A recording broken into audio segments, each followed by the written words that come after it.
Hey guys, welcome to Summer Survival Tips number 2 at our 10 Talks. I hope you enjoyed the story last week of my mom. I've got another mom story for you, and this one I think is even funnier and even better. My mom and dad, a long time ago, they had owned a second house, and my dad had bought it with my grandpa, and they were going to rent it out to renters and make some money. It was an investment. Well, my mom and dad went over to the renter's house just to, talk about whether it was rent or maybe something needed to be fixed. I don't know. But they got in the house, and right away there was this dog. It was a Doberman Pinscher, which is a pretty aggressive and scary dog. And my mom was freaked out because this dog was kind of like this, kind of an angry dog, ready to growl and ready to bark. And, just so she was kind of scared of the dog and keeping her distance. As they got in the house, this renter in the middle, in his living room, had this big aquarium tank. And inside of it, no joke, there was an alligator, a for real alligator inside this tank. Now, it probably wasn't huge or anything, but it doesn't matter. It was an alligator. Well, in their conversations, they're talking. My mom's constantly watching the dog. She's scared of the dog. This guy reaches in and takes the alligator out and puts it on the floor. Well, that's it. My mom was freaked out. And so it starts coming at her. So she jumps up on the couch, and lo and behold, who is beside her? It's the Doberman Pinscher dog. They're both sitting there scared to death and shaking from this alligator that was coming at them. And I realized that day, that alligator probably wasn't that big, but it sure had one thing. It had a bigger bite. All right? And hey, if you're looking through a worst case scenario handbook, and just in case here in Burnaby you encounter an alligator, which you won't because they're not around here. But if you do, and you have to get away, they can run pretty fast. They could probably catch up to you if you run in a straight line. So worst case scenarios tell you to run in a zigzag pattern because they can't turn very well. So that's just a little survival tip for you this summer in case you encounter an alligator. Well, we're talking about summer survival tip number 2 this week, and this is it. Don't waste your words. That is a tip for you over summer, and really for your lifetime, but specifically for summer. Don't waste your words because your words have a bite. Your words have a bite. Okay, I've been in pain before. I played football, right? And so I've broken fingers, I've broken toes. Just being an active kid, I broke my arm on a bike one time. I broke bones in my foot. In football, I blew my knee out and had to have surgery on all my ligaments.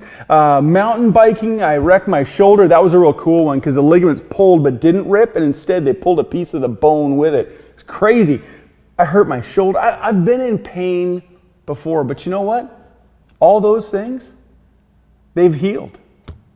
They don't hurt anymore. But you know what does hurt me still?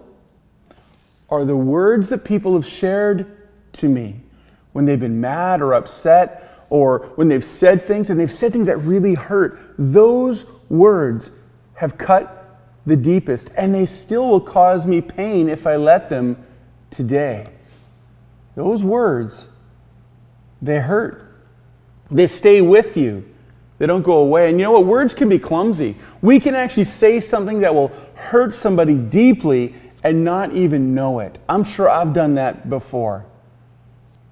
People have said things just flippantly as they walk around, or the way we say it, or whatever it is that can really hurt somebody, and it can be clumsy. It's an unintentional, but they can hurt just as much. Well, the problem is our words also can be very intentional. And they can be used like weapons. Now, if you remember in 10 Talks, I've actually did a talk earlier this year talking about the most powerful weapon in the world and talked about how we talk and how we use our tongue. And if you want, you can go back on the Willingness Students YouTube channel, and you can go back and watch that. It's kind of a fun one to see. But I've talked about it before, and I said, our words, it's not like boxing where you're standing toe-to-toe and you can see a punch coming and you can block and you can duck, you can weave. No. It's not like that at all. It's actually like archery. It's like an arrow that's shot and it floats silently through the air. in a beautiful arc, but it hits its target and is devastating. Just devastating. That's what words can do. They can be shot at somebody from a distance, but pierce and hurt them just as much or even worse than if we're standing right in front of somebody. That's the problem. They could be weapons intentionally used out of anger or out of spite. But words can be weapons and they can be clumsy. The problem is our words can really hurt. You see, we need to be responsible.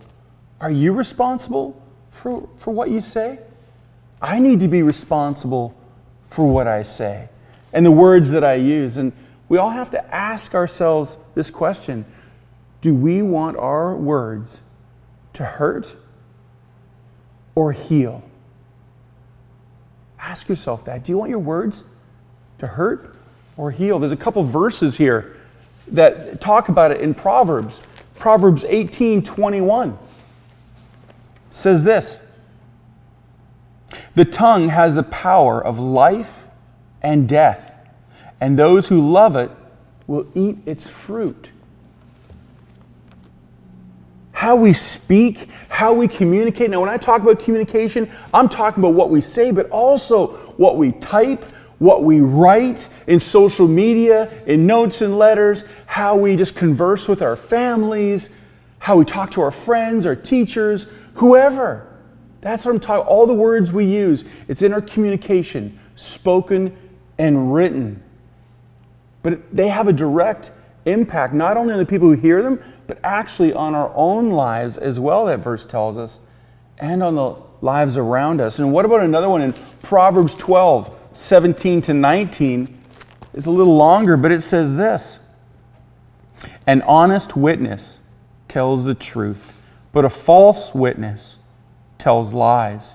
The words of the reckless pierce like swords, but the tongue of the wise brings healing.